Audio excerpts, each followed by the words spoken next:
Hello everyone, welcome back. I'm Dr. Balaji. I hope you're all doing good. This video is more inclined towards MBBS students. And why?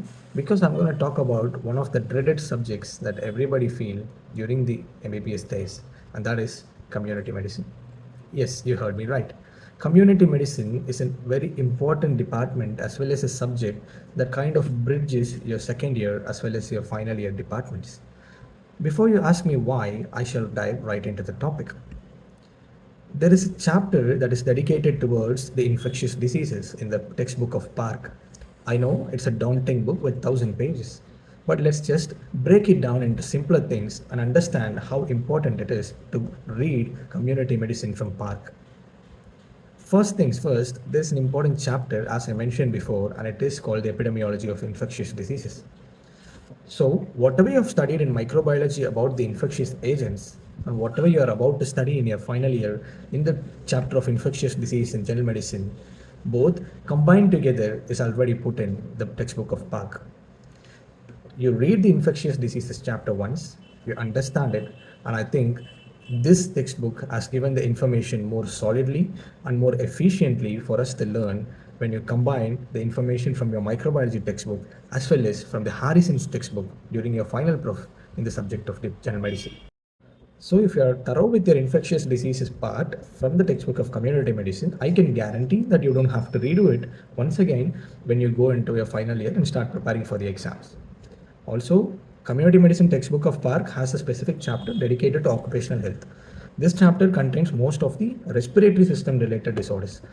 So in that case, I think when you enter the final year general medicine and start preparing, you'll have a basic idea about how to approach a respiratory disease, and from there on, it will not be a big task for you to go ahead and prepare the respiratory system when you're studying for your general medicine examination. So that's like huge chunk of portion of both infectious diseases as well as respiratory system in your general medicine paper gets covered if you are good enough with your community medicine portions. That's one thing. Secondly, now let's come to the Department of Pediatrics. It's more of a dictum in a country like us that most of our seniors would go ahead and tell us that just do the general pediatrics part. You don't have to worry about the systemic pediatrics, because systemic pediatrics you can write something from what you have learned from systemic medicine while preparing for the exam. So the general pediatrics part consists of growth, development, malnutrition, vaccination, breastfeeding, etc., etc. So the textbook of Park has enormous amount of information about the growth, development, how you measure it, and vaccination is like given to maximum depth in the textbook of Park. And malnutrition is covered like beautifully in the textbook of Park as well. So if you have done your third professional year well, if you have studied the community medicine well, then I think general pediatrics should not be a big ask for you when you enter your final year and open the book of Guy or Nelson for that matter to prepare for pediatrics. Also, some of the coaching institutes, some faculties themselves insist on reading Park instead of Obsgyne textbook when it comes to family planning or contraception. That's how good it is, once again, given in the textbook of Park. So it is like you are covering three big subjects, at least a part of three big subjects if you are thorough with your community medicine subject. There's one more chapter that's dedicated to hospital waste management, and do not ever think that you can mug it up, vomit in the paper and forget. No, that's not how it works. Hospital waste management travels with you till the time you finish your career as a doctor, right from your internship where you're recognized as a doctor. It is uniform across the country and you must know where to put what. That's how important it is. So hospital waste management, make sure you have it by heart whenever, wherever you go. And that's one other chapter cut off from the huge volume of the entire book. Also, if you're someone who is interested in doing research, if you're someone who wants to publish a paper or something like that, then I think the remaining three big chapters of epidemiology, screening, and statistics will come in very handy for you.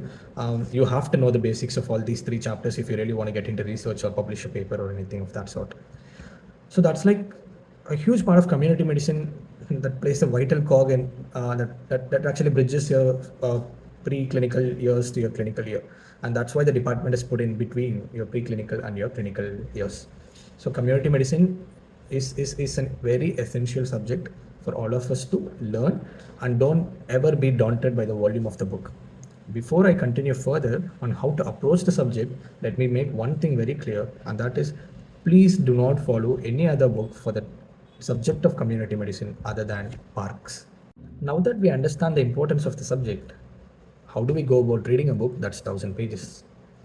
I know it's a massive book, and I also understand that you have three other subjects to cover in the same year. So, the secret of cracking community medicine extremely well is to start studying from day one. Improve your pace with each passing day. You have to study every day with improving your pace each passing day. So, let's say you finish off the subject by 6 to 7 months. Is one reading enough for you to understand everything and keep everything in your mind to write a good exam?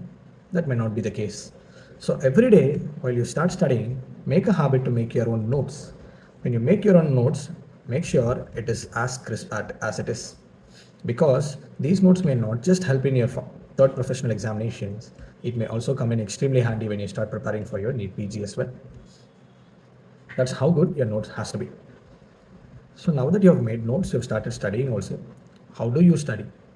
Now we have infectious diseases in one hand and we have health programs on the other hand. Let's say you study about malaria now. Make sure you finish off the program for malaria that particular day. So, malarial disease, along with its program, becomes a wholesome aspect. Likewise, you can combine a health program with a disease and you can finish off the whole of infectious diseases. You start with a family planning and demography. Combine that with obstetrics prevention. Combine the obstetric prevention with pediatrics. Now that you have done with a huge chunk of growth, development, malnutrition, obstetrics, and family planning. That's a massive part of the textbook being covered. Apart from this, you have statistics, epidemiology, and screening, which may not be a cakewalk for most of us. I also understand now that most of you would have applied for some coaching institutes, or most of you would be having Maru or would have subscribed to Zainab Ma'am, etc. etc. So ask your friends, and whichever coaching institute or app you find all these three chapters very conducive for you and comfortable for you to understand, just go watch those videos, understand the basics. If you have understood, now come back and read it from the book. Now I can guarantee that you're going to be a stronghold in all these three chapters. This makes at least 3/4 of your community medicine done. The remaining chapters are extremely small ones, which you can read as if you are reading a storybook, and you can finish off the community medicine beautifully in 6 to 7 months before your final exams, and you will have ample amount of time to do the other subjects as well, and you will have ample amount of time to go through your own SPM notes and be ready for not just your final third professional examination, excuse me there, but also your PG entrance preparation. Thank you. That's it from my side. I hope you found it useful.